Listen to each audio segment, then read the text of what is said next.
महाराष्ट्र विधानसभा चुनाव के लिए मतदान की घड़ियां जैसे जैसे करीब आ रही हैं, वैसे वैसे सियासी गलियारों में आरोप प्रत्यारोप का सिलसिला भी तेज हो गया है।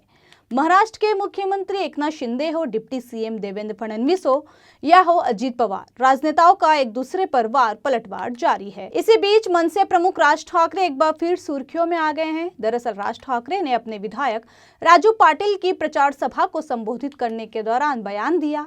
उन्होंने कहा, शिवसेना और धनुष बाण किसी की जायदाद नहीं है, बल्कि बाला साहेब ठाकरे की संपत्ति है।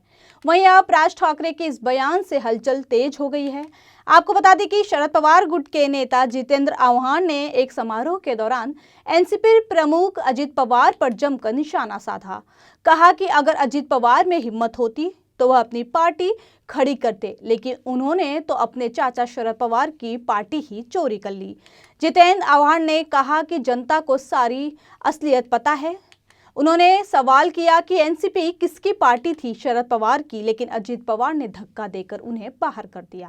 आपको बता दें कि राज ठाकरे के बयान पर एनसीपी नेता प्रमोद हिंदुराव ने कटाक्ष किया है। कहा, राज ठाकरे एक बड़े नेता है, हमें उच्च न्यायालय से लेकर सर्वोच्च न्यायालय तक ने घड़ी निशानी बहाल की है और हम इस घड़ी के हिसाब से चल रहे हैं।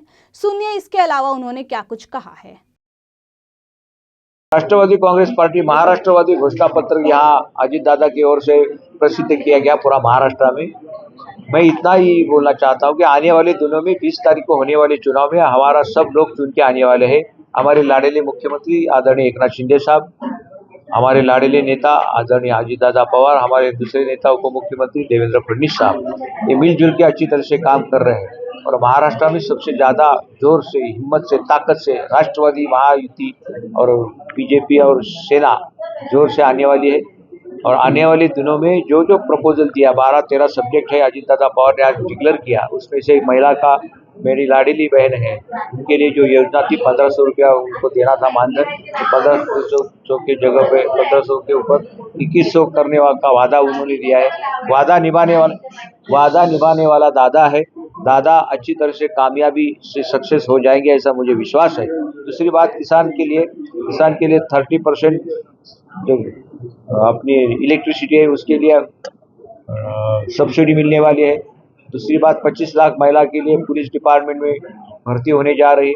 तीसरी बात, हमारे यंग ग्रुप है उनके लिए कौशल्य विकास योजना है, उसके ओर से स्टाइपेंड 8,000, 10,000, 15,000 जैसा उसका क्वालिफिकेशन उसके ऊपर दिया जाएगा। तीसरी बात मैं बोलना चाहता हूँ इंफ्रास्ट्रक्चर के बारे में। महाराष्ट्र में सबसे ज़्यादा ठाणा डिस्ट्रिक्ट में पैसा आया इंफ्रास्ट्रक्चर के बारे में। और इंफ्रास्ट्रक्चर में दूसरी बात है कि नई मुंबई में हवाई अड्डा बनने जा रहा है। वो हवाई अड्डे में अभी 3-4 महीने में हवाई अड्डा वो शुरू होने जा रहा है। 6 करोड़ 10 लाख करीबन पैसेंजर हर साल में आएंगे और जाएंगे। इसके लिए भी फाइनेंशियली अपना कैंडिडेट खड़े है। जो सिटिंग है उसको डिस्टर्ब करना नहीं, जो एमएलए सिटिंग है उनको तो चुन के आना ही है। अब बीजेपी के हम बोलेंगे हमारे तो यानी के लोगों को बोलेंगे हमको तो ऐसा नहीं होता है। हमारी ताकत हम संगठन बढ़ा के करेंगे और मुझे विश्वास है 2-3 साल में हमारा संगठन और मजबूत हो जाएगा और आगे आने वाले दिनों में हम तरक्की करेंगे और पार्टी का भी काम आगे बढ़ाने का कोशिश करेंगे। सर, जितेंद्र आव्हान ने अपने भाषण में अजित पवार को पाकिट मार भी बोले, अभी वो पाकिट मार बोले, हमारे लोग कभी बोलते चिंदी चोर, ऐसा नहीं चलता। कोई किसको चिंदी चोर बोलेगा तो ऐसा होता है क्या?